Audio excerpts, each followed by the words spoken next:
Hello friends, I'm back with another video. In my last video, I did talk about what is behavior and what it looks like in my classroom or in our special ed classroom and what does it mean, like it is a way of communication for the kids. I did mention in my last video that in my next video, I will be discussing about some strategies that I use in my classroom. So, the first thing which I always follow in my classroom is maintaining routine. First and foremost, and the most important thing is to maintain routine for any kid, whether the kid has behavior or not, whether the kid is a special ed kid or a general ed kid, anyone needs a routine to follow. That would be our first step. The second step would always be setting up the rules together. Whether as a parent you are setting up rules in your house or as a teacher you are setting up rules for your classroom, it should be made together. What I do for my classroom is on the first or second day of school, as a class, we ask students to say to suggest different rules they think that they are not supposed to do in the classroom or which they can do in the classroom, and together we come up with the rules and then we create a respect agreement. I print out the rules, I write it on Word document and then I print it out and all the students sign and I sign too. So setting up rules is very important. From day one, students should know what are they expected to do in your classroom. As a parent too, it is always advisable to set up routine for your kids and to set up the house rules. There should be some rules of the house and the kids should know what your expectations are. The third is, as a teacher, it is very important to create stimulating lessons. If you are teaching, it can be any subject. I am in my life skill class, I teach math and science. Math is always hands-on, interactive, but for my science lessons, what I had noticed that when I am teaching or I am explaining something, it's like blank stares. And then, of course, we do the worksheet or the end of the lesson work together as a class. And there are some students who will, of course, pay attention, but there are many students who are like just lost somewhere. So creating a stimulating lesson is very important, which I learned over the years. Asking for their feedbacks or asking them to read, or if you're reading a para, you might pick up one or two words and just say like, okay, so and so, can you say what does this mean? Or if a student cannot read, generally in my lesson, I do follow unique learning lesson and they come with picture symbols with the words. So the ones who cannot read, I would ask them to come and show me the picture.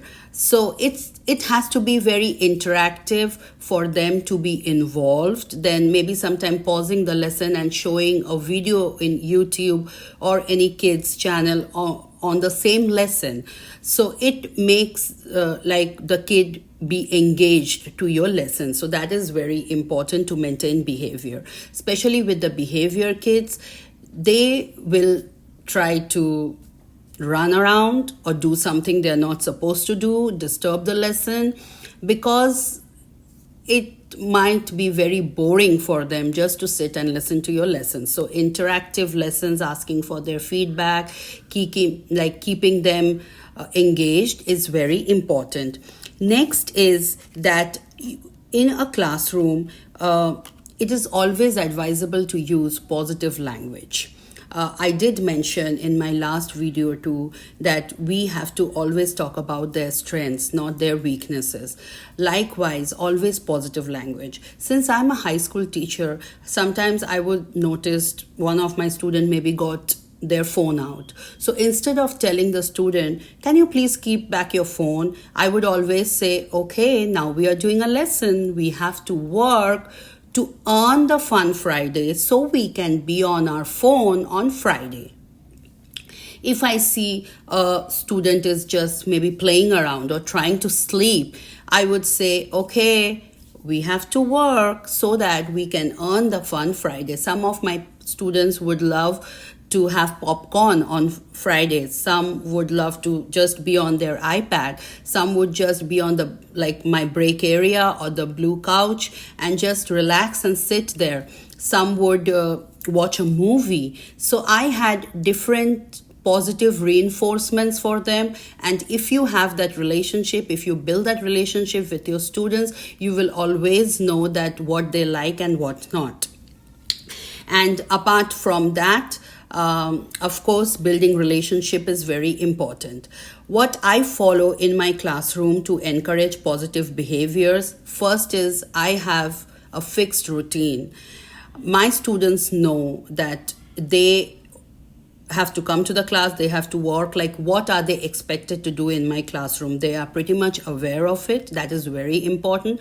It will not be there in 15 days, a month, 2 months. For me, it would take pretty 4 to 5 months to get them into that schedule, and it's a work that you and your paraprofessionals will do. If you are a general ed teacher, then you and your students will do. And then I have different positive reinforcements. So I have the first and then chart where the students can see that what they have to do first and then what they will do next. So then I have the Class Dojo. So there is an app called Class Dojo.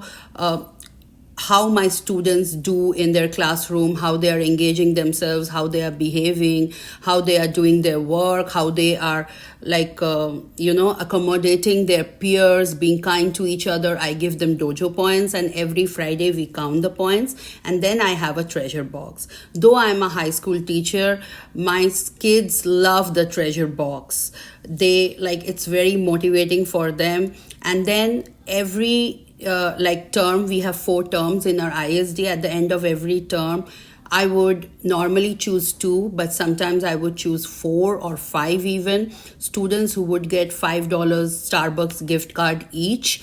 So that's very motivating for them. And then I would print out different certificates for them, like a star student on Friday, their name would be up on the bulletin board, or the whole class would clap for them and they would get a certificate with their name written and my signature.